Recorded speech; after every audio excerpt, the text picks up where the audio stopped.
Ahora es mi turno. La encontré frente al fregadero de la cocina, con el ceño fruncido y el teléfono en la mano, como si estuviera en medio de una decisión peligrosa. Sus dedos se movían con urgencia sobre la pantalla. Al principio pensé que solo contestaba algún mensaje de trabajo, pero la expresión en su rostro, esa mezcla de prisa y sigilo, me hizo quedarme callado y observar. Se le notaba un tic nervioso en la comisura del labio inferior, cada vez que parpadeaba. Se forzaba a sí misma a respirar muy despacio, como si no quisiera alterar el silencio de la casa. Entonces lo vi claramente, estaba borrando mensajes. Uno tras otro. Sin tomarse el tiempo de leerlos en pantalla, sin vacilar. Borraba y volvía a abrir la aplicación, volvía a borrar, volvía a respirar. Me quedé apoyado en el marco de la puerta, con las manos metidas en los bolsillos de mi pantalón, sin que ella me viera. Notaba la tensión en mi propio cuello, algo me vibraba dentro del pecho, un presentimiento tan turbio que sentía punzadas en las costillas. Esa punzada era física, un dolor que reconocía como un eco de viejos tiempos de estrés y nervios, de cuando sospechaba que algo andaba mal. ¿Qué haces? Mi voz sonó más ronca de lo normal, porque llevaba un rato sin pronunciar palabra. Se dio la vuelta sobresaltada, cerrando la app como si una mosca la hubiera picado en la muñeca. El teléfono casi se le escurrió de la mano, pero lo sostuvo al último segundo. Me miró fijamente, abriendo la boca para decir algo, y luego la cerró sin emitir sonido. Oh, nada. Sonrió con torpeza y volvió la vista hacia el fregadero. Creí que estabas arriba. Ya bajé. Hubo un instante eterno de silencio.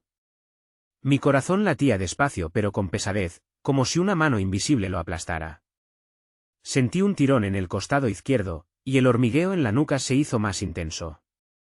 Ella se giró hacia mí, intentando sostener mi mirada. Parecía esforzarse por componer una expresión dulce o, al menos, inocente. ¿Pasó algo?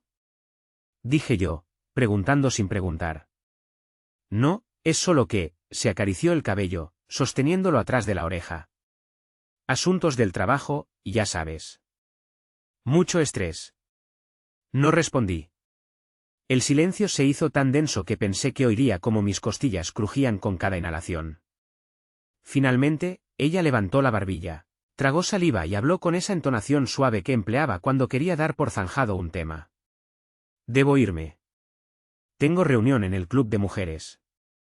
Ya te dije, la junta para organizar la fiesta de recaudación de fondos.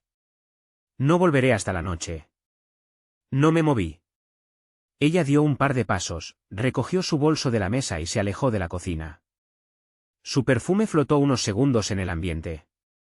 Inquietante, dulce, cargado de algo que ya no me pertenecía. Cuando escuché la puerta principal cerrarse, respiré hondo y me sentí algo mareado. Cada vez que sospechaba, mi cuerpo me respondía con dolor, como si mi esqueleto se contrajera en protesta por lo que estaba a punto de descubrir. Aquella molestia en la parte baja de la espalda, la rigidez en la mandíbula, eran señales que me gritaban, esto no se acaba aquí. Me costaba admitirlo, pero ya no la reconocía. Hubo un tiempo en que los dos éramos inseparables, ella me invitaba a cada evento, yo la aplaudía desde el público.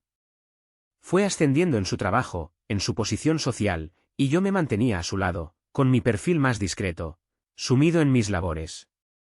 No me pesaba en aquel entonces, me sentía orgulloso de sus logros.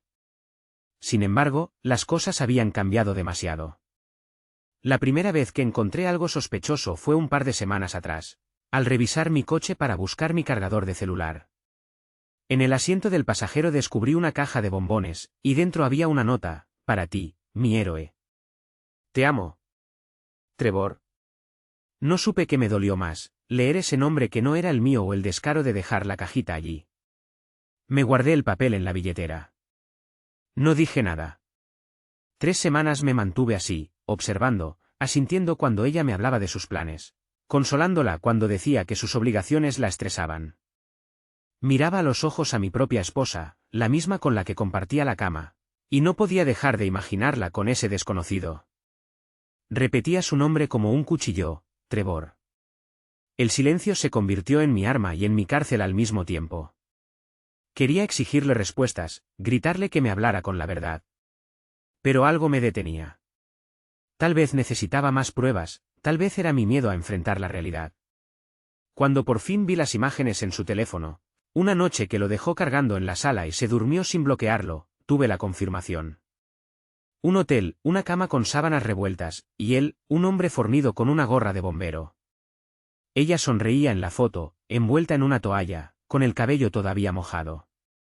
En la parte inferior de la pantalla se leía, «Para ti, mi héroe». Comencé a sentir un dolor punzante en la base de mi cuello. Como si alguien me hubiera clavado algo por dentro. Apreté la quijada para no emitir un sonido. Fue mi primera reacción, un silencio tan espeso que me pareció eterno. Y así pasaron los días. Ella siguió con sus ensayos de discursos para eventos del ayuntamiento, recibiendo invitaciones para dar charlas motivacionales. Yo la observaba, poniendo una mano en su hombro, ayudándola a pronunciar con la dicción perfecta, siendo su sostén como siempre. Ella me regalaba sonrisas. Yo se las devolvía, pero no con la misma inocencia de antes. La oportunidad de exponerla llegó la tarde de su gran presentación. Un auditorio repleto, el nombramiento de Mujer del Año ante la prensa local. Me adelanté y me metí en la sala de proyecciones. Cambié su archivo de PowerPoint por otro que había preparado con las fotos que encontré en su móvil. Imágenes claras, sin espacio para dudas. Fui y me senté en la tercera fila, esperando a que las luces se apagasen. Mi corazón latía lento, gélido, me hormigueaban las manos, igual que la noche en que descubrí la infidelidad. Ella salió al escenario, radiante, saludando a la gente con esa sonrisa suya de persona autosuficiente. Abrió la carpeta con su discurso y me buscó en el público. Yo estaba ahí, con el ceño adusto. La espalda me dolía un poco, como si anticipara que aquello iba a estallar. Se hizo silencio, las luces sobre ella se encendieron con nitidez, y en la pantalla detrás aparecieron las fotos prohibidas. Un murmullo helado recorrió el auditorio. Se escuchó un jadeo ahogado, unos susurros. Ella se quedó muda. Ni un grito, ni un gesto dramático, sencillamente se congeló, sosteniendo la carpeta en sus manos, mientras las imágenes de aquel hotel iban cambiando una tras otra. Eso duró apenas medio minuto, pero pareció que todos estuvieran conteniendo la respiración. Ella dejó la carpeta en el atril y se alejó unos pasos, dándole la espalda a la audiencia. Apagaron el proyector de inmediato, y las luces generales se encendieron. Nadie hablaba. El silencio se convirtió en un ente con vida propia.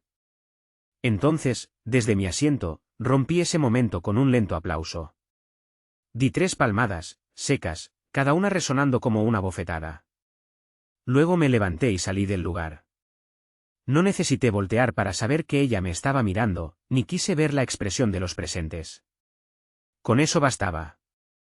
En la cocina de nuestra casa, esa misma noche, dejé una pequeña caja sobre la mesa. Dentro estaban las llaves del hogar y una nota que decía, «A tu libertad. Disfruta». Me fui. Esa fue la primera vez que sentí que el aire entraba libremente en mis pulmones, como si hubiese vivido años en un corredor angosto. Pensé que con eso bastaría para sacarme el dolor del cuerpo. Pero no fue así. Sobra decir que, desde aquel día, ella se quedó en silencio. No me escribió, ni me llamó. Yo me encerré en un departamento rentado durante 2 semanas, apenas comía. Tenía este vacío en el pecho, y por las noches la soledad se transformaba en un peso muerto sobre mi estómago. La he dejado en evidencia, me repetía, ya no hay marcha atrás. Sin embargo, ese silencio no duró mucho. Llegó un momento en que las llamadas y los mensajes suyos empezaron a multiplicarse. Me rogaba que habláramos, me insultaba, lloraba, exigía explicaciones. Yo no respondía. Me estaba acostumbrando a mi nueva forma de existir, sin ella. Podría haber terminado todo ahí, pero aún quedaba algo más. Teníamos un hijo de 5 años. Ella insistía en que yo debía verlo, pasar tiempo con él, arreglar las cosas y, de paso, arreglarnos nosotros. Mi abogado, un viejo amigo, me aconsejó que estuviera al margen mientras definíamos la situación legal. ¿Pero qué padre puede desligarse de un niño que apenas empieza a comprender el mundo? Así que un viernes por la noche, me puse la misma chaqueta con la que había salido el día que la expuse en el auditorio. Casi por inercia, manejé hasta la antigua casa, aquella de la que me había marchado sin más. Al llegar, encendí el motor de mi auto y esperé. Según ella, iba a volver de su clase de yoga a las 9. Pero el tiempo pasaba y no aparecía. Nadie salía del edificio del club de mujeres. Para cerciorarme, bajé del auto y hablé con la encargada de seguridad. Me dijo que esa noche la señora ni siquiera había pisado el lugar. Volví al auto sintiendo otra punzada en el costado. Y di un portazo con tanta fuerza que el ruido retumbó en el estacionamiento. Conduje hasta la casa, entré sin llamar, y encontré a mi hijo en la sala, jugando con unos cojines en el suelo. Dijo algo que todavía me martilla la cabeza. Papá, hoy otra vez mamá jugó a hacernos masajes con el señor. Pero yo estuve calladito, como me dijiste, ¿verdad? Se reía mientras me lo contaba, como si fuera una ocurrencia divertida. Mi estómago se contrajo. Sentí un mareo y un peso que me jalaba desde la base de la columna. Me quedé en silencio, con la garganta seca. ¿Dónde? Le pregunté casi sin voz. En la habitación de mamá. Yo vi por la rendija, susurró, como quien guarda un secreto. Aquel instante se me hizo insoportable. El cansancio, el dolor en las articulaciones, era como si mi cuerpo ya no pudiera sostener mi peso. Cerré los ojos un momento. No supe cuánto tiempo estuve así, pero cuando volví a mirar a mi alrededor, mi hijo ya estaba otra vez concentrado en sus cojines. La casa olía distinto, una mezcla de incienso barato y perfume masculino. Subí al cuarto que había sido mío, abrí el armario y me encontré con ropa ajena, camisetas grandes, pantalones deportivos, encima de una repisa, una gorra. La gorra de bombero. No tuve fuerzas ni para maldecir. Me marché. Silencio total. Ni una pregunta a mi hijo, ni reclamos a nadie. Tenía un nudo en la garganta y una bola de fuego en el pecho. Esa misma noche fui a hablar con mi abogado. Le pedí que revisara la documentación de la empresa que habíamos constituido juntos, ella y yo, para gestionar algunos de sus proyectos personales. En su momento, ella me había firmado un poder notarial para movimientos bancarios, con fines de optimizar impuestos. Nadie lo sabía, pero yo guardaba ese papel como un seguro por si alguna vez lo necesitaba. Y lo usé. Cerré las cuentas, cancelé todo contrato, bloqueé tarjetas. Devolví adelantos de algunos clientes, y me quedé con el control total de la firma. No por venganza. Al menos, no fue la motivación principal. Era una manera de decirme a mí mismo que ya no tenía que protegerla ni cubrir sus espaldas. Ya no era mi misión. Ella estaba en la cama con otro hombre, uno que llevaba meses intercambiando fotos y palabras de amor con ella, mientras yo me quemaba por dentro. Recuerdo la primera llamada que recibí de ella después de bloquearle el acceso a las cuentas. Su voz temblaba de rabia y de desesperación. ¿Qué hiciste?, me preguntaba gritando. Devuélveme mi dinero, esto no es tuyo. Me quedé callado, escuchándola descontrolada. Hacía pausas para sollozar o maldecir, y luego retomaba el reclamo con más fuerza. Yo seguía sin contestar, sintiendo una punzada en la espalda baja, ese dolor que me recordaba que algo en mí se había roto de forma irreversible. Maldición, di algo. Insistió entre lágrimas. ¿Vas a dejarme en la calle? ¿Es eso lo que quieres? Y yo, sin subir el tono, sin emoción aparente, le dije. Tú elegiste. Le colgué. No volví a contestar sus llamadas. Me dediqué a poner en orden mis cosas, a buscar un nuevo lugar para mí y para mi hijo. Conseguí rentar un espacio pequeño y abrí un despacho con el que empecé a construir un nuevo proyecto de consultoría, algo que siempre había querido hacer. De pronto, el mundo dejó de ser un lugar oscuro. Ya no tenía que levantarme con el peso de la duda sobre mi cabeza. Ni con la tarea de ser el que sane todas sus heridas, el que la proteja, el que la entienda cuando no quiere hablar. Una noche, fui a recoger a mi hijo para llevarlo conmigo el fin de semana. Le arreglé su nueva habitación con un acuario lleno de peces de colores. Él no dejaba de mirar las burbujas y el movimiento de las aletas, fascinado. Yo observaba su sonrisa y por un segundo, mis dolores desaparecieron. Quizá esto es lo que necesito, pensé, concentrarme en él.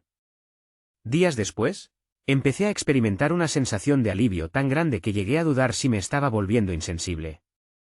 Me despertaba por la mañana sin el vértigo en el estómago, sin la humedad en las palmas de las manos. Y me di cuenta de que, a pesar de toda la rabia, de toda la humillación, seguía avanzando. Me mudé a un edificio más cómodo y decoré mi nueva oficina con fotografías de paisajes que había tomado en mi juventud. Aprendí a dormir sin sentir que debía rezar para que ella no me engañara otra vez. Sin embargo, en el fondo, quedaba una herida abierta, la de haber creído, durante tantos años, que mi valor como hombre radicaba en protegerla y admirarla. Me sentía como un caballo de carreras que, de un día para otro, se queda libre en un campo abierto pero con las patas lastimadas. Dolorido, confundido, y al mismo tiempo extrañamente emocionado por la posibilidad de galopar sin límites. La última conversación cara a cara con ella tuvo lugar unas semanas después, cuando pidió verme urgentemente en la casa que antes compartíamos. Acepté por dos razones: necesitaba recoger algunas pertenencias personales y quería ver si podía, de una vez por todas, cerrar ese capítulo de manera civilizada. Llegué cerca de las 7 de la tarde, noté que en el buzón había pilas de facturas que, seguramente, se acumulaban porque ella ya no estaba pendiente de nada. Toqué el timbre y me abrió con los ojos hinchados. No supe si de llorar o de rabia, tal vez ambas cosas. Me dejó pasar sin decir una palabra, y cerró la puerta tras de mí. Caminé hasta la sala, y vi el desorden: cajas, papeles, ropa tirada en un sillón. No era ni la sombra de la casa ordenada que recordaba. ¿Qué quieres?, le pregunté con el cansancio marcado en la voz. Ella se quedó parada frente a mí, tragó saliva y habló con un temblor en la voz que jamás había escuchado antes. Nos conocimos cuando yo era una universitaria con ambiciones, y tú, un chico serio que me apoyaba sin reservas. Yo, no sé en qué momento me perdí. Lo sabes perfectamente, respondí. Empezaste a abrir otras puertas, y nunca me contaste. No quería perder lo que teníamos. Me reí sin humor. Oí la aspereza de mi propia risa, como un crujido. Ya lo perdiste. Ella hizo una pausa larga, tan larga que sentí como la tensión se estiraba como un hilo a punto de romperse. Dio un paso adelante, y sin mirarme a los ojos, dijo: Lamento mucho lo que pasó, de verdad. Solo, no me dejes en la ruina. Me quedé inmóvil. Podría haberla insultado, gritado, exigir explicaciones que ya no necesitaba. Pero me mantuve frío. El silencio me envolvió otra vez. Sentí un latido irregular, una electricidad en la parte baja de mi nuca. ¿Por qué él? Escapé de mi mutismo con esa pregunta. Ella cerró los ojos, tal vez intentando hallar la respuesta exacta que la excusara. Buscaba algo que me hiciera sentir viva. Alzó la mirada, y se me clavó como una aguja. Y tú siempre estabas ocupado, ausente, y... No justifiques lo que hiciste con mi ausencia. Tú sabes que siempre estuve. Tal vez no de la forma en que yo necesitaba. Tuve que respirar profundo para no temblar. Cada célula de mi cuerpo se estremecía de ira contenida. Sin decir nada, me di media vuelta y subí a la habitación que había sido nuestra. Tenía que recoger un par de cosas mías. Cuando regresé, ella estaba sentada en el sofá, con las manos tapándose el rostro. Esto es todo, dije, sujetando la pequeña bolsa con mis pertenencias. Ella se puso de pie. Intentó acercarse, pero yo me eché hacia atrás. No quería volver a oler su perfume, no quería que una sola caricia me debilitara. En ese instante, recordé la voz de mi hijo diciendo mamá y el señor jugaban a hacerse masajes, y sentí un asco profundo de todo aquello. No quiero nada más de ti, dije, aparte de que respetes mi espacio y lo que decida hacer. Hablaremos de lo que haga falta para nuestro hijo, y ya está. ¿Piensas dejarme sin nada? La rabia le brotó de golpe. No soy tu enemiga. Ah, no. Contesté sin alzar la voz. Es curioso que digas eso cuando te metiste a mi propia cama con un extraño. Ella apretó los puños. Por favor, al menos déjame mi firma, mi reputación. Tu reputación te la ganaste tú solita, con tus decisiones. En cuanto a la firma, ya no existe. Se disolvió. Era tuya y mía, pero ahora, legalmente, es solo mía y he decidido cerrarla. Empezaré otro proyecto. Sus ojos se agrandaron, se humedecieron. Podría jurar que sentí lástima por un segundo. Un segundo efímero. Te vas a arrepentir, te juro que te vas a arrepentir de exponerme así. Tal vez, admití. Pero no me detiene. Hubo un instante en que pensé que me golpearía, o que se desplomaría en el suelo. Un leve temblor sacudió su cuerpo, como si quisiera gritar y no se atreviera. Se mordió el labio. No dijo más. Dio unos pasos hacia un costado, cubriéndose los ojos. Algo en mí quiso acercarse, ponerle una mano en el hombro y consolarla, como tantas veces lo hice. Pero ahora, incluso mi compasión estaba hecha pedazos. Salí de la casa sin mirar atrás. Con el tiempo, se hizo más clara mi necesidad de renacer lejos de ella. Mi hijo pasaba cada vez más días conmigo. Me preocupaba el caos que él percibía, aunque yo intentaba mantenerlo aislado de peleas y escenas. A veces me preguntaba, ¿mamá vendrá pronto? ¿Se quedará a cenar con nosotros? Y yo, con un nudo en la garganta, le respondía que no sabía. Un día, mientras trabajaba en mi nueva oficina, recibí un mensaje de ella: necesito verte, es importante. Quise ignorarlo, pero algo en mí me empujó a responder: 5 minutos. Pasa por mi oficina si quieres. Llegó una hora después, con el rostro fatigado, ojeras marcadas. Vestía ropa informal, nada parecido a sus elegantes trajes de antes. Me dijo que Trevor la había dejado, que la situación se había vuelto un escándalo, que su imagen pública estaba hecha añicos. Me miró con ojos suplicantes, rogándome que no fuera tan duro, que la apoyara por nuestro hijo, que borrara las fotografías con las que la desenmascaré. ¿Qué quieres, exactamente? Le pregunté con monotonía, un leve ardor en la sien me latía. Una tregua. Que me devuelvas algo de mi vida. Por favor. No puedo con esto. ¿Y yo podía con ello cuando descubrí tus mensajes, tus notas, tus fotos? Sentí un escalofrío en el lado izquierdo de la espalda. ¿Qué esperabas? ¿Que te cubriera las espaldas como antes, haciéndome el tonto? Ella se quedó en silencio. Yo también. Me miró durante varios segundos, intentando encontrar un atisbo de la compasión que quizá aún quedaba en mí. Pero no me moví. Sentía la piel tensa, fría. Sabía que mi silencio era mi respuesta más contundente. Me iré de la ciudad, dijo al fin. Si no me ayudas, buscaré otro camino. Pero no me dejes así. Esto te lo pido como la mujer con la que un día te casaste. Noté un temblor en mis manos, y procuré mantenerlas apoyadas en el escritorio, fuera de su vista. Una parte de mí luchaba contra el rencor. Otra parte, la que recordaba la humillación pública, las lágrimas de mi hijo al no entender por qué mami no está, y las fotos de ella envuelta en la toalla con su amante, me impulsaba a seguir implacable. Haz lo que quieras, le dije. Para mí, esta historia ya terminó. Ella se cubrió los ojos con la mano derecha, se dio la vuelta y caminó hasta la puerta. Antes de salir, volteó a mirarme con una mezcla de resignación y rabia contenida. Eres cruel. Tú me hiciste así. Entonces, salió. El portazo resonó en las paredes de mi pequeña oficina. Terminado ese encuentro, me sentí sin fuerzas. Mis piernas flaqueaban, y tuve que recargarme en el respaldo de mi silla, mirando el techo. Los dolores físicos se habían vuelto menos intensos, pero de vez en cuando mi cuerpo me pasaba factura, como si las heridas del alma buscaran un camino para manifestarse en la carne. Sin embargo, en ese momento, al quedarme a solas, experimenté una extraña sensación de liberación. No hubo más escenas dramáticas después de eso. Todo se canalizó a través de los abogados. El proceso de divorcio se formalizó, y las visitas de mi hijo quedaron estipuladas legalmente. Nadie mencionó el nombre de Trevor otra vez. Ignoro dónde se fue o qué hizo ella para recomponer su vida. Por mi parte, me enfoqué en mi trabajo y en hacer que cada segundo con mi hijo valiera la pena.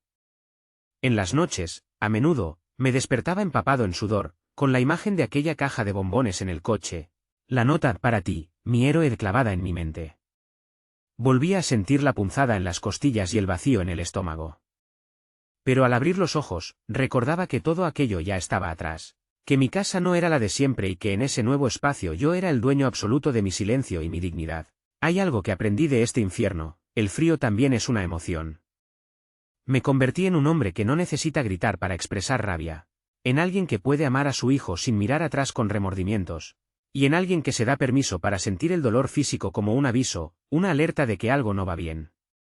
Aprendí a escuchar a mi propio cuerpo y a no ignorar sus señales. Hoy, unos meses después de todo, estoy de pie en la sala de mi nueva casa, mirando a mi hijo dar vueltas alrededor del acuario. Tiene una sonrisa inmensa cuando uno de los peces se mueve con más rapidez y él intenta seguirlo con la mirada. Todavía no sé muy bien cómo reconstruiré mi vida amorosa, ni siquiera si quiero hacerlo. Lo que sí sé es que por fin puedo respirar. Por las mañanas, voy al gimnasio o corro en el parque para liberar tensiones. A veces el dolor en la espalda regresa, pero ya no de la misma forma. Es más bien un recuerdo de la batalla, una cicatriz interna que me recuerda lo que sufrí porque no quiero volver a cruzar ese camino. Siempre me pregunté cómo sería el final de esta historia. Fantaseé con la idea de un cierre cinematográfico, de ver a mi esposa pidiendo perdón en público, o de humillarla aún más hasta que comprendiera lo que me hizo. Pero el verdadero final es mucho más sencillo, ella se fue, yo me quedé. Recuperé mi libertad, y con ella, mi paz mental. No hay fanfarrias, no hay aplausos. Solo silencio y la oportunidad de empezar de nuevo. Lo más extraño de todo es que aquel "te amo", Trevor, que leí en la caja de bombones ya no me taladra el cerebro. Aquel nombre, que un día me sonó a cuchillo, se ha vuelto un eco distante. No me interesa lo que pasó con él. Ni siquiera me importa si siguieron viéndose. Porque, en el momento en que yo expuse la verdad sobre la gran pantalla de aquel auditorio, supe que mi necesidad de explicaciones murió ahí mismo. Esa fue mi forma de soltar el peso. Aplauso, salida, portazo. Nada más.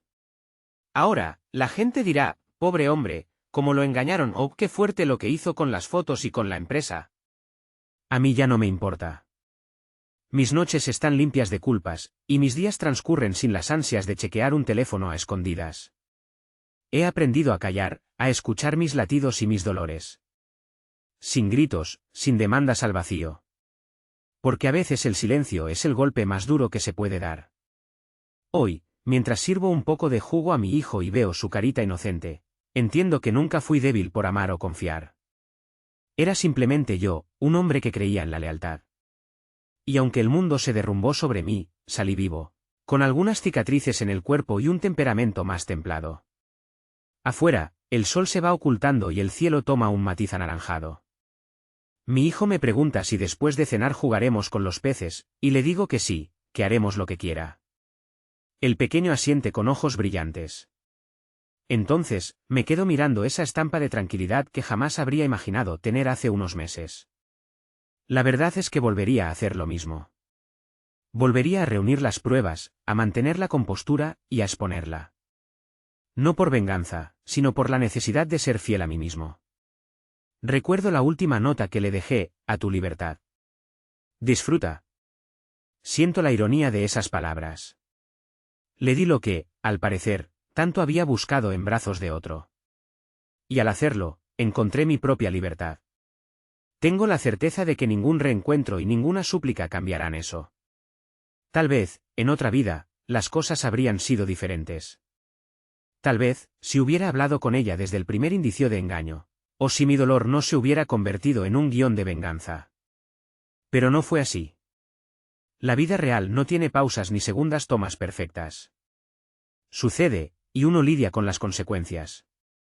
En mi caso, pagué un precio alto, lo admito, y todavía siento punzadas de ese dolor cuando duermo sobre mi lado izquierdo. Sin embargo, he ganado algo que vale más que cualquier reputación o cualquier firma conjunta, la paz de saber quién soy y de no mentirme más.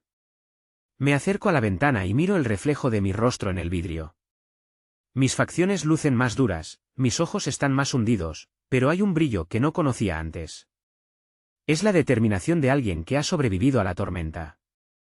Cierro los ojos y escucho a mi hijo reír en la cocina, hablando con sus peces. Siento que, esta vez, la risa que se cuela en mis oídos es auténtica, limpia. Sí, ahora es mi turno. Mi turno de vivir sin ataduras, sin fingir. Y si el frío que me recorre por dentro, a ratos, Me convierte en un hombre distante, que así sea. El frío también es una emoción, un recordatorio de que la herida existió, de que soy un hombre distinto al que fui. Quizá nunca volveré a ver el amor de la misma manera, quizá seré más desconfiado. Pero, al menos, es mi derecho reconstruirme como quiera. El teléfono suena sobre la mesa. Lo dejo sonar un par de veces antes de contestar. Es un cliente interesado en mis servicios de consultoría. Me propongo atenderlo con calma, mi voz firme, sin rastro de la debilidad que un día me consumió. Cuando termino la llamada, contemplo a mi hijo y decido que hoy iremos a cenar a nuestro restaurante mexicano favorito. Lo merecemos. Mientras busco mi chaqueta, sonrío brevemente. Miro a mi alrededor, contemplo este apartamento sencillo pero lleno de mi propia esencia, con las fotos en las paredes, con la pecera iluminando la esquina de la sala. Me acerco a mi hijo, le revuelvo el pelo con cariño y le digo, vamos. Se nos enfría la noche. Al salir de casa, apago la luz y me quedo un instante en el umbral, sintiendo la quietud que deja detrás. Sí, de eso se trata. De cerrar la puerta sin miedo, con la certeza de que lo que venga después no depende de ella ni de su amante ni de la humillación en un auditorio lleno, sino de mí. Y mientras camino junto a mi hijo por el pasillo, me permito por fin sentir ese alivio como un bálsamo en mi espalda. Paso tras paso, dejo atrás el dolor y el silencio se vuelve mi compañero. No necesito más palabras para entender que, a partir de ahora, el único que decide cómo avanza mi vida soy yo. Me gusta pensar que esta historia terminará con esa imagen, mi niño corriendo hacia el elevador, contento porque iremos a comer tacos y a ver si le compro un postre. Y yo, soltando el aire despacio, sabiendo que, por primera vez en mucho tiempo, ese aire me pertenece por completo. No debo explicaciones a nadie ni cargar culpas ajenas. Porque ahora es mi turno de vivir, libre de toda atadura. Y, Dios, cómo duele reconocerse en el espejo con heridas que ni sabía que podían abrirse así. Pero duele menos que fingir. Es un dolor honesto, que me ancla a la realidad y me recuerda que estoy en paz. No hay redención para lo que sucedió, ni un perdón que aplaque el pasado. Solo un hombre que camina hacia un futuro incierto, con el dolor clavado en la espalda y el corazón sereno, dispuesto a amar a su hijo y a labrar un nuevo rumbo. Sin secretos, sin mentiras, sin máscaras. Solo con la verdad, aunque sea fría como un puñal. Y me basta. Porque al final del día, cuando cierre los ojos, sabré que nunca más volveré a ser quien era antes de descubrir ese dulce olor a traición. Tal vez el sabor de la venganza no sea tan dulce como imaginé, pero me ha dado algo más valioso, mi propia libertad. Y en este mundo, para un hombre roto, eso lo es todo.